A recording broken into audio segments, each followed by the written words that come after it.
বর্ষার শেষ দিক। সারাদিন বৃষ্টি হয়ে সন্ধ্যার পর চারদিকে কুয়াশা নেমেছে। গ্রামের পাশ দিয়ে বয়ে গেছে ছোট্ট নদী। নদীর ধারে এক বিশাল বটগাছ।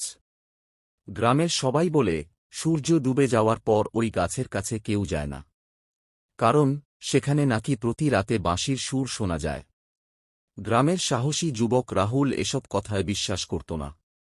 সে ভাবল, আজ রাতে গিয়ে রহস্যটা বের করব। রাহুল কাকা, সত্যিই কি ভূত আছে নাকি সবাই ভয় দেখায়? হরিপদ কাকা: বাবা, আমি নিজের কানে সেই বাঁশির আওয়াজ শুনেছি। যারাই খুঁজতে গেছে সবাই ভয়ে পালিয়ে এসেছে গি। রাহুল হেসে: আজ আমি গিয়ে দেখে আসব।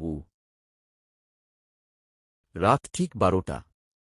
হাতে টর্চ আর একটা লাঠি নিয়ে রাহুল নদীর ধারে পৌঁছাল। চারদিকে ঝিঁঝিঁ পোকার ডাক। হঠাৎ ফুঁ ফুঁ বাঁশির এক করুণ সুর ভেসে এল। রাহুলের বুক ধড়ফড় করতে লাগল, কিন্তু সে এগিয়ে গেল। রাহুল: কে কে ওখানে? কোনো উত্তর নেই। আবার বাঁশির সুর। রাহুল: জোরে, সামনে আসো। হঠাৎ বটগাছের আড়াল থেকে সাদা পোশাক পরা এক বৃদ্ধের অবয়ব দেখা গেল। মুখটা ফ্যাকাশে, কিন্তু চোখে ছিল অদ্ভুত শান্তি।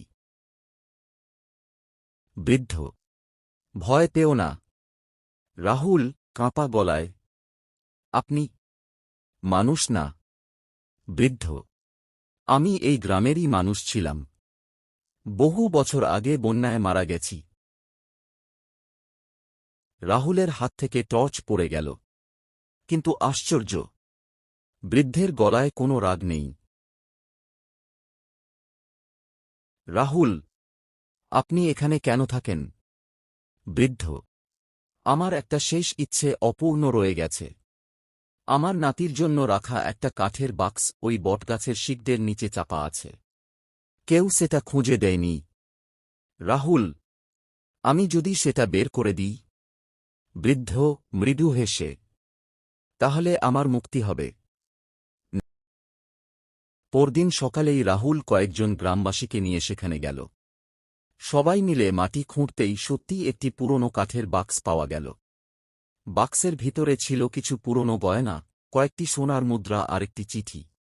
চিঠিতে লেখা ছিল, এই সম্পত্তি আমার নাতির জন্য। যদি কেউ এটি খুঁজে পায়, দয়া করে তার হাতে তুলে দিও। গ্রামের সবচেয়ে বৃদ্ধ ব্যক্তি জানালেন, বহু বছর আগে এমন একজন মানুষ সত্যিই বন্যায় মারা গিয়েছিলেন। হরিপদ কাকা: তাহলে এতদিন ধরে আমরা যার বাঁশি শুনতাম? রাহুল: তিনি কাউকে ভয় দেখাতে আসেননি, শুধু তাঁর শেষ দায়িত্বটা শেষ করতে চেয়েছিলেন।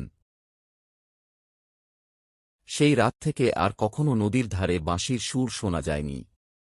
কিন্তু গ্রামের মানুষ আজও বলে, কিছু ভূত প্রতিশোধ নিতে আসে না, কিছু ভূত শুধু তাদের অসমাপ্ত দায়িত্ব শেষ করতে ফিরে আসে। সমাপ্ত।